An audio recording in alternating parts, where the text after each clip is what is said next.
It's no secret the Sunshine Coast is a foodie's paradise. It's got chef-hatted restaurants, a bounty of extraordinary seafood, acres of farmland, and the region has long embraced the paddock to plate philosophy. But the newest trend on the menu is a little bit on the wild side.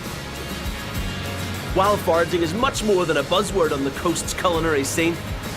In fact, it's one of the most ancient methods of collecting food, and something that Chef Nick Blake is more than passionate about. That's some really good sea lettuce there. Look Just at picked that. from down the rocks down there. It's quite common all throughout this area. High in vitamins too, so A, B, C, D, B12. My goodness. And obviously high in fibre. Nick runs Wild Forage Australia, picking and supplying wild and unique ingredients to a handful of restaurants in the southeast. You know, I think of it as the taste of the aroma of the ocean, you know, almost like a sea breeze type. That's a lovely turn flavour. of phrase. Yeah. I suppose I started foraging because I wanted to be inspired by something that was local, to give food some sort of significance. Yeah. And I think that's what's missing in a lot of places is people go out and pay for a meal, but does it engage the customer to think a little bit more about what they're eating and where they're eating that particular meal? There's nothing better than coming out as a chef from a busy kitchen and coming out to a quiet landscape and feeling that energy and being able to pick and inspire other people. Isn't that what it's about? I get it, I love it. Take me shopping. The beaches of the Sunshine Coast provide an abundance of wild food. Hot English mustard. Hot English mustard. Oh, man. And Nick knows exactly what to look for and where to find it. So the infamous sea parsley. Oh, yes. We can do a little David Attenborough thing. Try this little piece here. It's a lot more refined, a lot more softer on the palate. Instant salt and then how good is that? herbaceous. And you would never know it. Can I get parsley in my tea? Yeah. Oh no, you're good.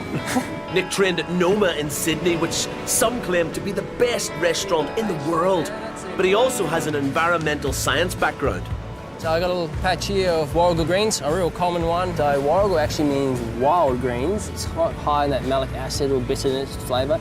You normally blanch it for like 5 minutes and then use it. It's actually high in vitamin K. Vitamin K. I think I need that. Yeah, it's also called Cook's cabbage because Captain Cook gave it to the sailors on the Endeavour to warn off scurvy. Yeah, you know your stuff.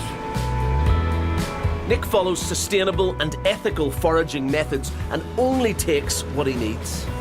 I love your office. I mean, I can feel a lovely fresh sea breeze. There's a lady down there meditating. There's a couple of surfers just walking up there. It's funny, you know, the chefs kind of get it, but other people that walk past service like, well, what are you doing? You must be quite hungry, mate. And you get some funny looks. But I like to engage people and say, hey, have you seen this before? And people are like, oh, wow, that's really interesting. Can you clip me a few? I'll put it in my quiche for breakfast. I'm like, yeah, sure. The wild greens, herbs and seaweeds are delivered weekly to restaurants through Graham from Suncoast Fresh. Seeds, yeah, really well. 2017, you're out foraging in the wild and you're distributing this produce to some of the finest chefs in the land. How's the feedback been? Feedback's been really, really good. This is like the catwalk. This is like the top-end fashion in food. We're getting recognised from all over the world. I get phone calls from America and Europe going, you guys are groundbreaking. What you're doing is fantastic. You know, we've got this cutting-edge product that's right under our feet. Chefs are wanting to get right back to the source, where things are coming from, and as local and as sustainable as possible. It ticks every box that's cool. Nick believes the foraged ingredients help to give a meal context and tell a story, and his own signature dish can be found on the menu at local Alex Head's restaurant, Black Bunny Kitchen. I suppose everyone plates it one-dimensionally. We wanted to showcase the different textures of the forage ingredients, so I suppose putting it up on a rock is our way of sort of lifting them up and celebrating them as chefs, something we're proud about. A little bit of lemon myrtle oil, just to lift that citrusy taste a bit. There you go. A cured swordfish, inspired by our local landscape. There you have it. Sorry, that's really special. I'm really at pains to say, whilst it appears complicated, really you've just... Very simple. You just caught this moment in time, put it in the plate. Awesome. On the rock. I like that. To find out how Nick got this masterpiece together, jump onto our Facebook page where you'll have the exclusive video of the recipe. To connect with Nick and find out more about his passion, jump onto his Wild Forage website. I've learned stuff today.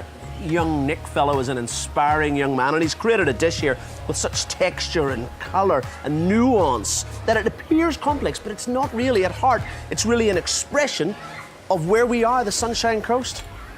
Love it.